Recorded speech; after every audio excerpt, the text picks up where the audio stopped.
Yan, ganyan o. Diba? Tuyo na kagad. Oo. Ito yung waterproof nila.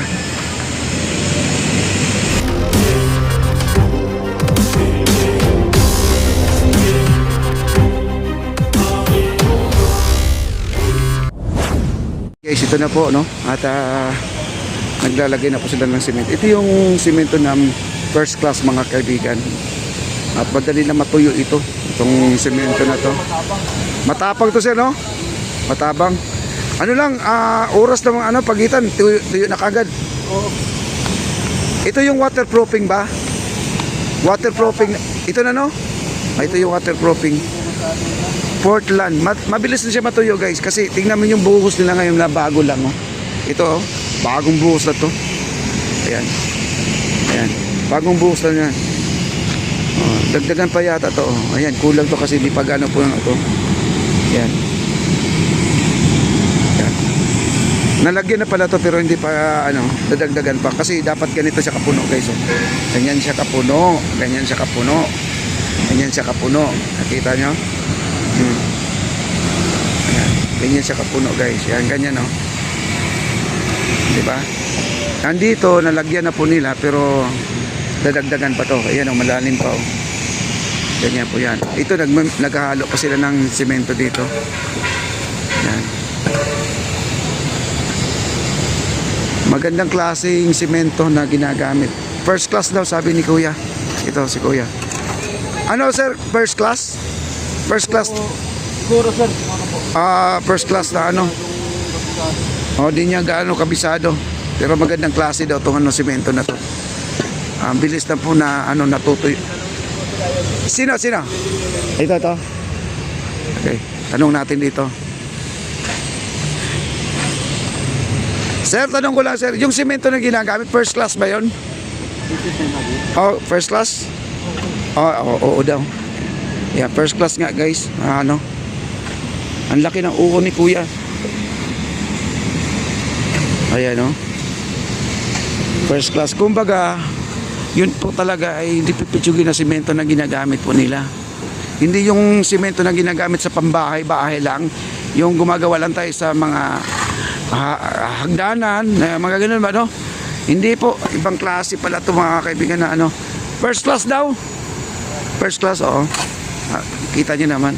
Hindi nag-aksaya ng pera, basta maganda ang trabaho. Importante dito, magandang quality talaga, guys.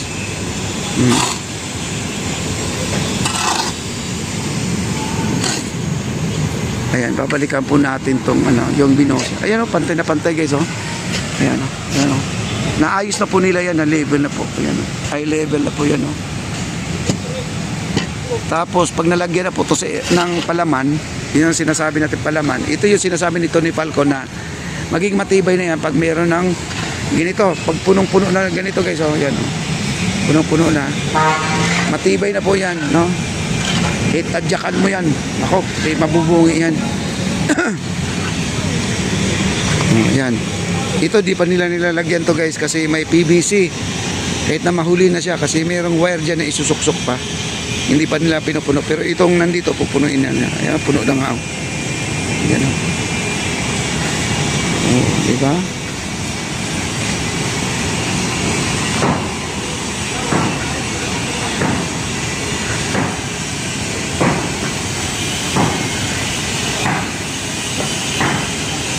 Ayan, ito po yung in-update natin kahapon na talagang di ko na kaya dahil ang tagal po yung pangalawang truck. Ayan, nabuhusan na, guys. Ito ay 7,000 PSI. Napakatibay. Kahit banggain ang barge to, guys. Sabi ng engineer, matibay yan. At saka yung anchor natin na ginagamit dyan, yun ang ulitin ko lang po, yung anchor na ginagamit yan, yung pagkakabitan natin ng I-beam na yan, yung tinutungtungan po ni Kuya, ay nasa 700,000 na ang ginastos dyan. Ayan. Nandun po sa resibo. Kaya mahal siya dahil stainless po, talagang solid stainless po hanggang ilalim. Mahaba kasi yan, guys, hindi kasi yung nakita nyo naka-usli dyan hanggang dyan lang, hindi po, hanggang ilalim po yan, mahaba.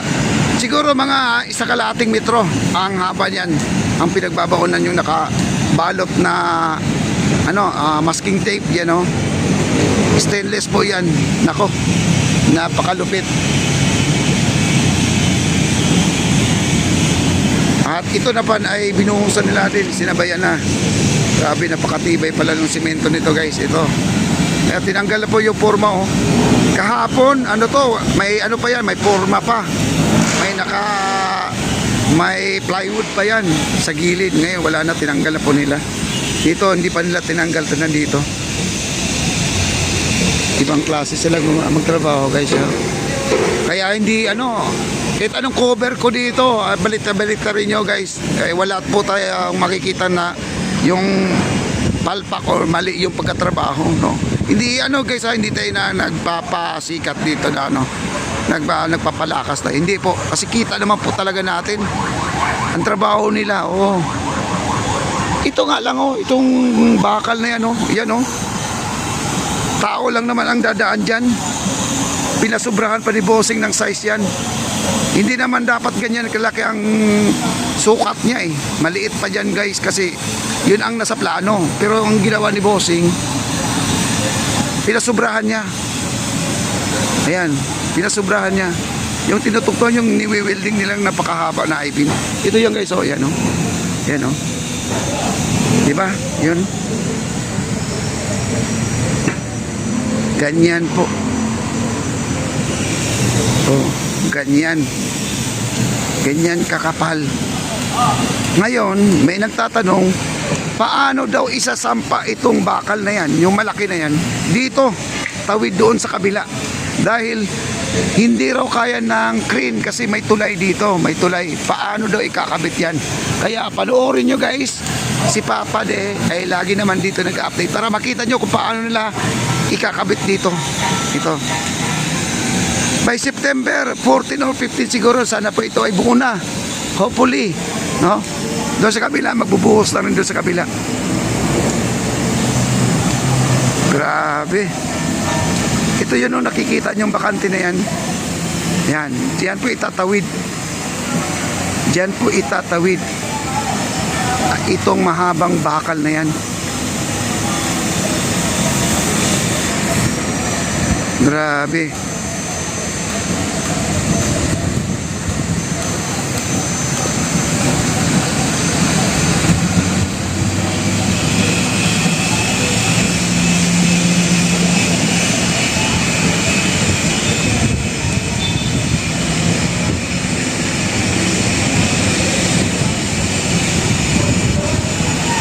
Tsaka ang ganda ng ilog ngayon at kulay brown, kumbaga malinis ang ilog natin ngayon. May mga water lily, oh. Yan ganing Laguna. Wow, grabe. Ayun na po, maayos na po nila. Ito, guys, papatungan pa to. Ito, papatungan pa ng semento to. Kita nyo naman tibay. Papatungan pa siya, guys, ha. Ito. Ano pa to, may top pa sa ibabaw. May top pa. Kita nyo naman, hindi siya basta-basta. Papatungan pa ito.